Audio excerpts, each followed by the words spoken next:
Good morning students, मैं शनि द्विवेदी आप सभी का स्टार 5 एजुकेशन में स्वागत करता हूँ। जैसा कि हमने अपने पिछले लेक्चर में देखा कि हमें क्लास 9 के फिजिक्स में कौन कौन से चैप्टर पढ़ने हैं, उसमें कौन कौन से टॉपिक्स पढ़ने हैं। आज हम अपना पहला चैप्टर जो है मोशन वह स्टार्ट करेंगे। तो मोशन में जो हमें सबसे पहली चीज़ पढ़नी है वह है व्हाट इज मोशन।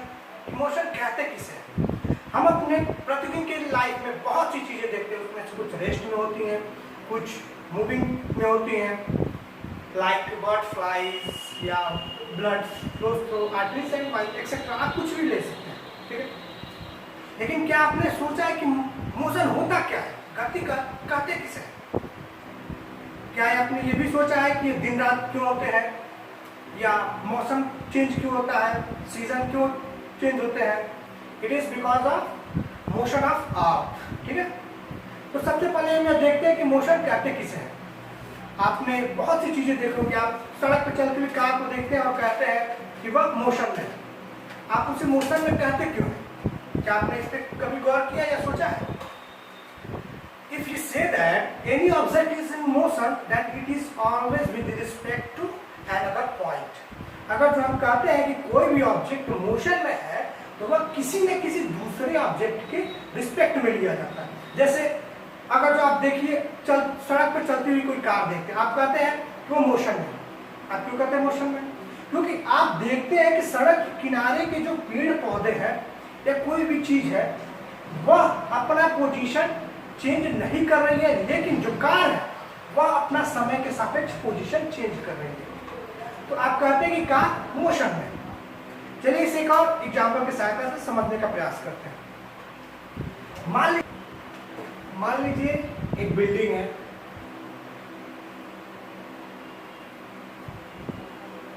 ठीक है।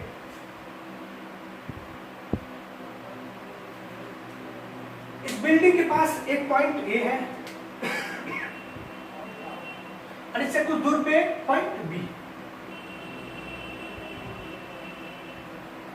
मान लीजिए पॉइंट ए पर कोई कार खड़ी है,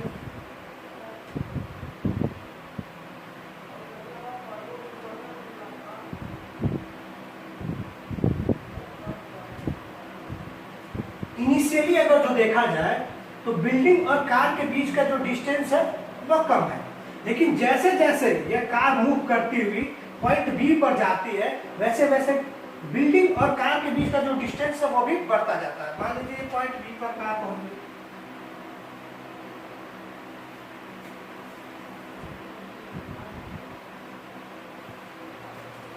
तो हम देखेंगे कि जब कार पॉइंट बी पर पहुंच जाती है तो बिल्डिंग और कार के बीच का जो डिस्टेंस है वो बढ़ जाता है।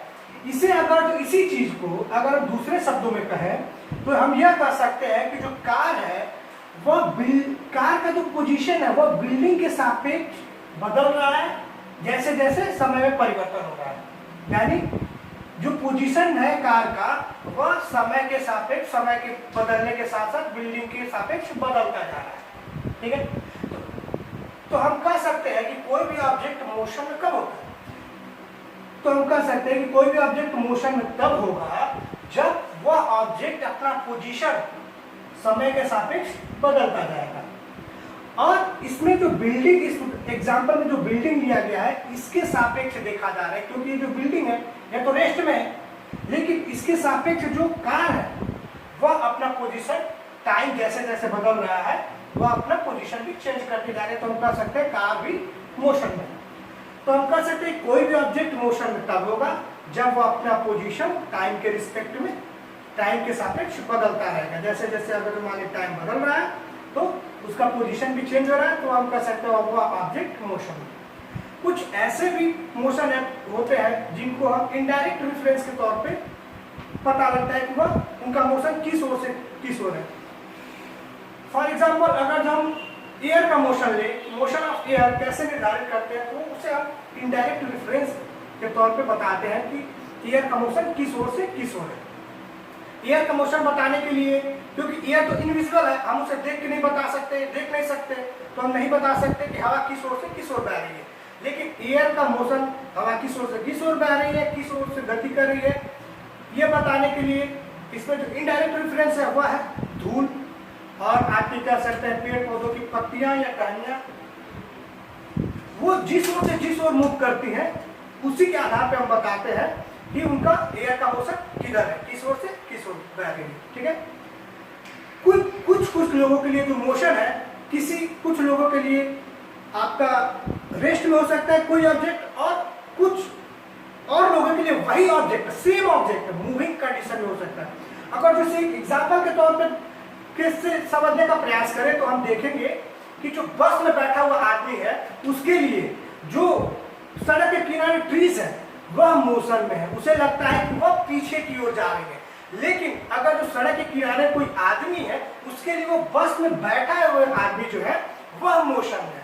तो हम कह सकते हैं कि ऑब्जेक्ट सेम है, लेकिन कुछ लोगों के लिए वह मोशन में है और कुछ लोगों के लिए वह रेस्ट में। लेकिन जो बस में बैठा हुआ आदमी, उसके लिए बस में जो जितने लोग उसके साथ साथी बैठे हुए वह सब के सब रेस्ट में। इसमें एक और जो टॉपिक पढ़ना है वह है ओरिजिन। ठीक है,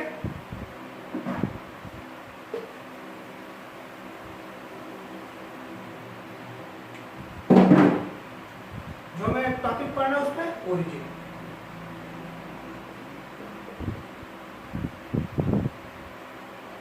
ओरिजिन पॉइंट या रेफरेंस पॉइंट आप कुछ भी कर सकते हैं।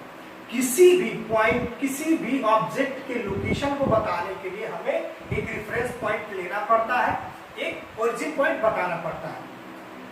एक उदाहरण के तौर पर इसे समझे तो मान लीजिए किसी गांव में एक स्कूल है जो कि एक रेलवे स्टेशन से 2 किलोमीटर नॉर्थ है।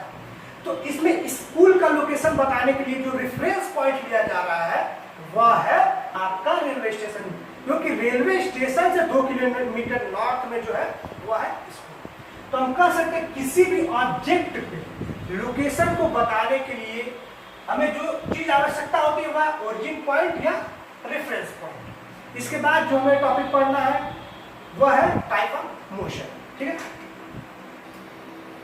तो हमारा दूसरा टॉपिक है टाइप ऑफ मोशन। इसमें मेनली हमें 3 टाइप्स पढ़ना है। पहला आपका ट्रांसलेशन मोशन, दूसरा आपका रोटेशनल मोशन और तीसरा ऑक्सीलेटरी मोशन। तो सबसे पहले देखते हैं ट्रांसलेशन मोशन किसे कहते हैं। ठीक है, तो जब किसी ऑब्जेक्ट के प्रत्येक कण एक समान समय में समान दूरी तय करते हैं तो इस प्रकार के मोशन को हम ट्रांसलेशन मोशन कहते हैं। फॉर एग्जाम्पल, अगर जो हम इंक्लाइन प्लेन का मोशन देखें, मान लीजिए एक इंक्लाइन प्लेन है, इस पे एक ऑब्जेक्ट है। ठीक है, तो इस पे इधर अगर जो फोर्स लगाएंगे तो इंक्लाइन प्लेन इधर मोशन करेगा।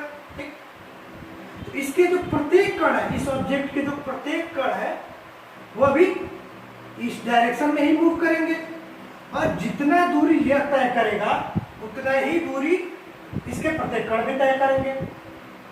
तो जो इंक्लाइन प्लेन का मोशन हो गया वह हो गया आपका ट्रांसलेशन मोशन। इसमें कह सकते हैं कि ये जो ऑब्जेक्ट है इसके प्रत्येक कण समान समय में समान दूरी तय करता है। इस प्रकार के मोशन को हम ट्रांसलेशन मोशन कहते हैं।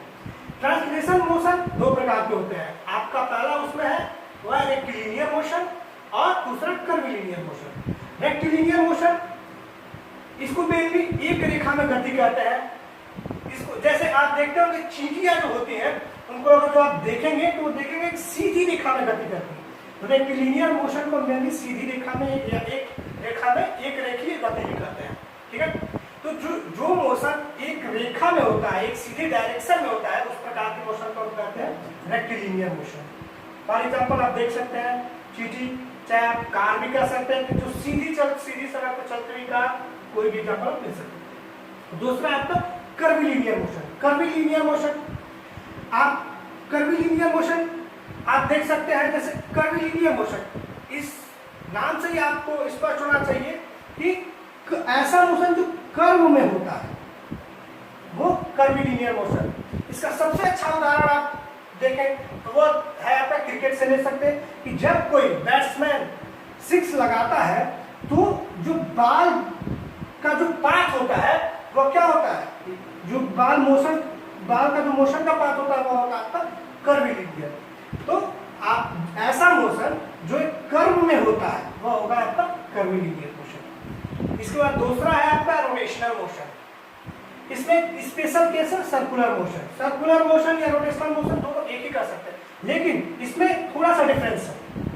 जब जब कोई ऑब्जेक्ट किसी सर्कल के सर्कमफ्रेंस पे मोशन करता है, इसके सर्कमफ्रेंस पे जब कोई ऑब्जेक्ट मोशन करता है, इस प्रकार के मोशन को सर्कुलर मोशन कहते हैं, ठीक है। लेकिन रोटेशनल मोशन क्या कहेंगे, जब कोई ऑब्जेक्ट किसी एक्सिस के अराउंड मूव करता है, किसी एक्सल कह लीजिए या एक्सिस कह लीजिए या पॉइंट कह लीजिए, कुछ भी कहे, उसके अराउंड, उसके चारों तरफ कोई ऑब्जेक्ट जब मूव करता है तो उसको हम रोटेशनल मोशन कहते हैं।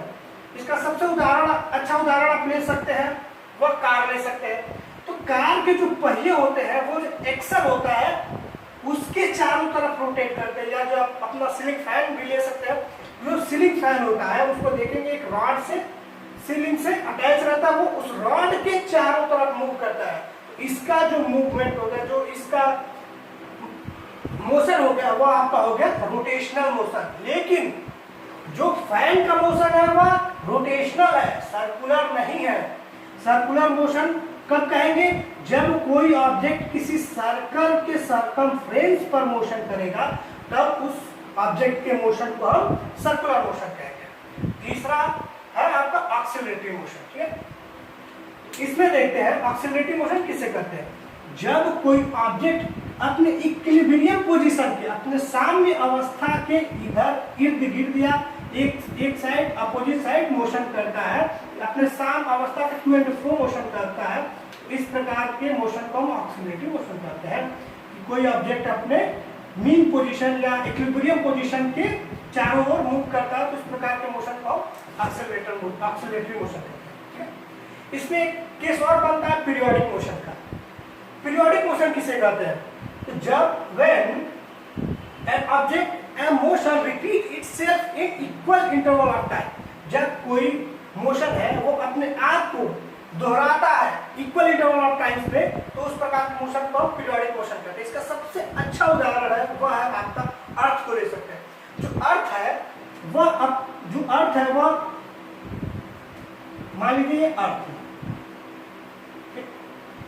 अर्थ हो गया, यह सूर्य के चारों तरफ चक्कर लगाता है, या अपना जो एक जो चक्कर है वो 365 दिन में पूरा करता है।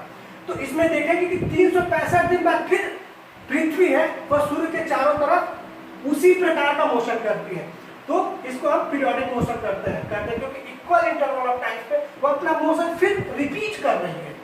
365 दिन बाद फिर वो अपना मोशन वैसे ही करती है, ठीक है।